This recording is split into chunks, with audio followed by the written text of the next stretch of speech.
So it's official, the MCU officially announced that the Silver Surfer for the Fantastic Four movie is going to be gender swapped, and fans are not happy.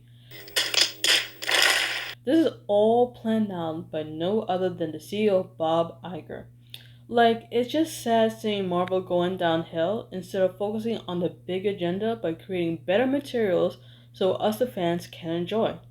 Since the MCU in the past had successful box office numbers, but since Bob Iger came into power, everything has gone woke and disastrous. All I can tell you right now, the situation that the MCU is lacking is originality and imagination. There are some people that create these projects that involve in wokeness and politics, such as the She-Hulk, the Falcon and the Winter Soldier, the Eternals, and the Marvels. They are trying to push diversity and politics down people's throats to accept it.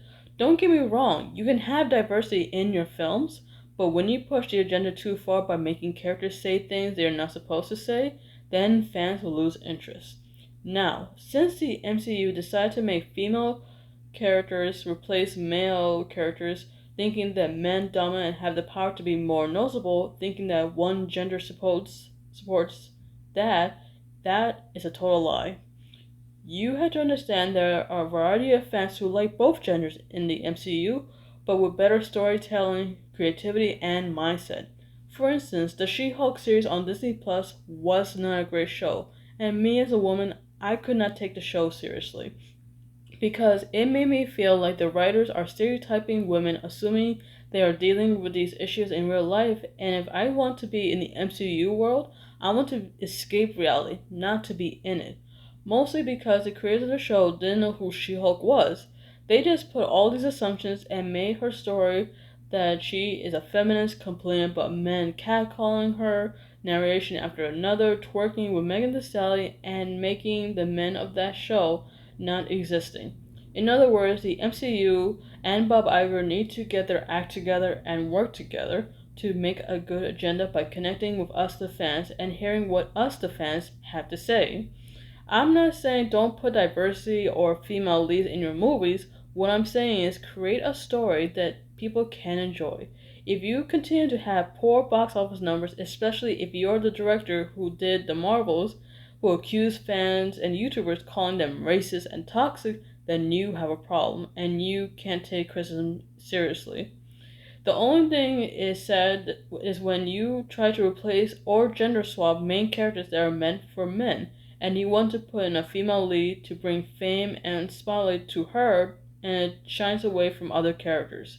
It takes away the vision that Stan Lee had created. There's nothing wrong by having a standalone female character, but it's the way it's put out there, meaning you can have female leading main roles, but when the story is poorly written and is all over the place, then try to fix it when you can. Don't rush it and get over it and put it in the big screen. Try to remember when you have amazing MCU projects that had great storytelling, the acting was on point, there was a lot of diversity and great visual effects.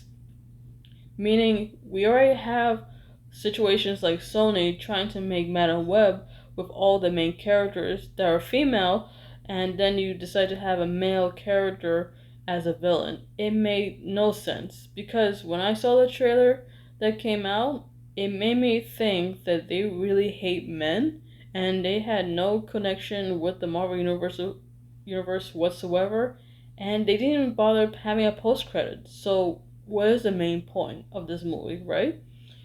In other words, if at least the Spider-Man Across the Spider-Verse and the sequels were a big success, and they continue with the projects, to make more spin-offs and creative projects, why can't the MCU do the same by following this lead? It doesn't have to be animated. I'm just saying people should know the Marvel Universe and the multiverse, that know the material and have a great agenda that could potentially increase the fandom instead of making everything about wokeness, politics, racism, feminist nonsense. Fans just want to see the MCU like how Stan Lee had created to make our inner childhood come to life. Overall, I just think that we need a better CEO and better crew members, such as directors, producers, and writers, who can create a better, stronger agenda in making the MCU and how it's supposed to be. But other than that, tell me in the comment section what you guys think. I want to hear what you have to say, alright? If you guys really enjoyed this video, press that like button. And if you guys are new to my channel, part of my Hellfire Club, you have to smash and punch the like button and ring notifications of upcoming vlogs, MCU description, detail, and so many awesome things, alright? And you guys need to contact me on social media. Follow me on my Twitter, my Instagram, my blog posts, my Pinterest, my Discord, my Twitch. And of course, down in the description down below, please support my beloved husband, Kyle Kinder's YouTube channel. Please check out his phenomenal blog posts, you guys. He is so talented and unique. I love him to death. So continue supporting his wonderful material of his channel, alright? And of course, make sure if you guys are in the publishing business, check out his blog posts. He is super talented. I love him. And he is so creative. He's a genius when it comes to writing and making wonderful art. That's how unique he is, alright? I love you, honey. Mwah. So this is your Hellfire leader, Megan Negan, the Walking Dead Fangirl Girl 27 signing off. See you guys in the next vlog. Peace out.